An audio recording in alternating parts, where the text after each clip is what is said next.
Hello mga Libra. Tignan natin kung ano ang hidden intention ng taong nasa isip mo ngayon.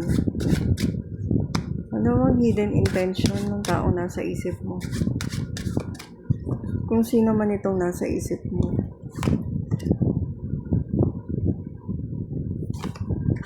Bigla kong sininok sa reading mo, Libra. Kulang ka ba sa tubig? Parang nauutuloy ako. Page of Swords. So, meron kang inoobserbahan. Meron ka rin gustong kausapin.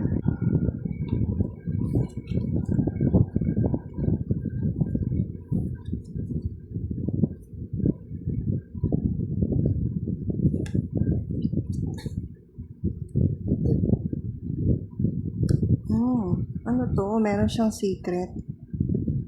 Ang hidden intention nitong taon na to ay meron siyang mga bagay na tinatago. Na wino-worry niya, ayaw niya sabihin. Itong taon na to, nagkikare siya sa'yo. At the same time, meron siyang mga takot na natitrigger sa mind niya. At the same time, meron din naman siyang mga secrets. Pwedeng may mga creative projects na ginagawa siya na hindi mo alam. Pero wala akong nakikitang masama. Pero nag-worry siya dito. Meron siya ino-overthink.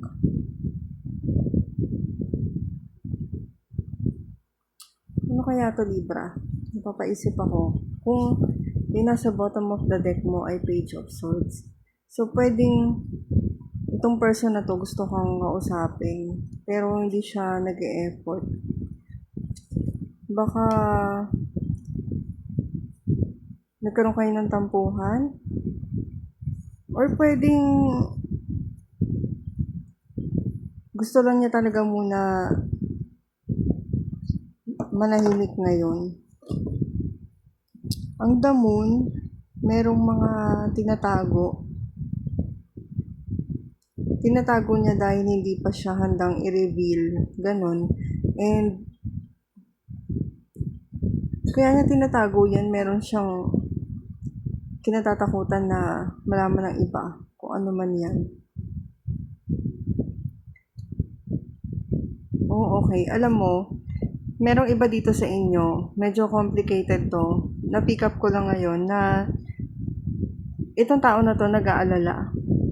Iniisip niya na tinatago mo, may tinatago ka. Kung pregnant ka, katulad ng Empress na card na to, nagdududa sa'yo itong tao na to.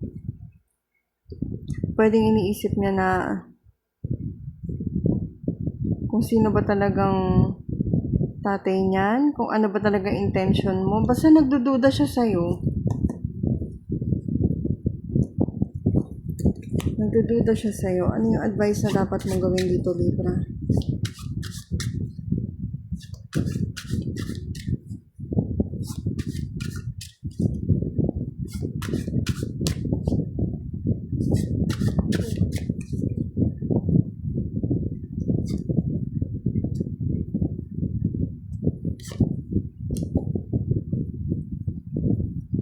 King of Swords. O, Libra din to, ha. Nine of Pentacles. Libra. Pagpatuloy mo lang yung pagiging malaya mo. Malaya yung nagagawa yung gusto mo, yung gusto mong isipin. Kasi itong intention niya na parang may pagdududa siya or kung ano man yung pag-aalala na nararamdaman niya. Pwedeng kasing out of concern lang, di ba? Dahil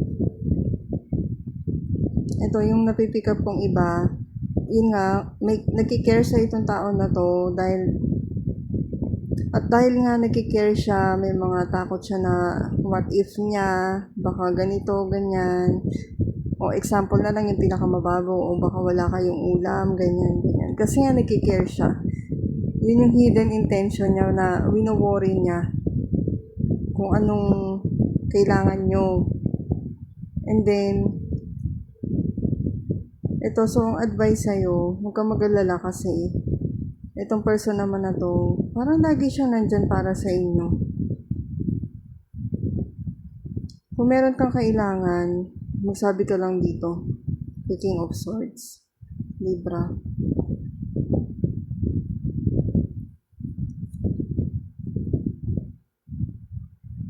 Ayan. Thank you, Libra. Wala na kayo bang ma-pick up eh. Kung kailangan mo ng private reading, i-message mo lang ako. Isisend ko sa yung complete details.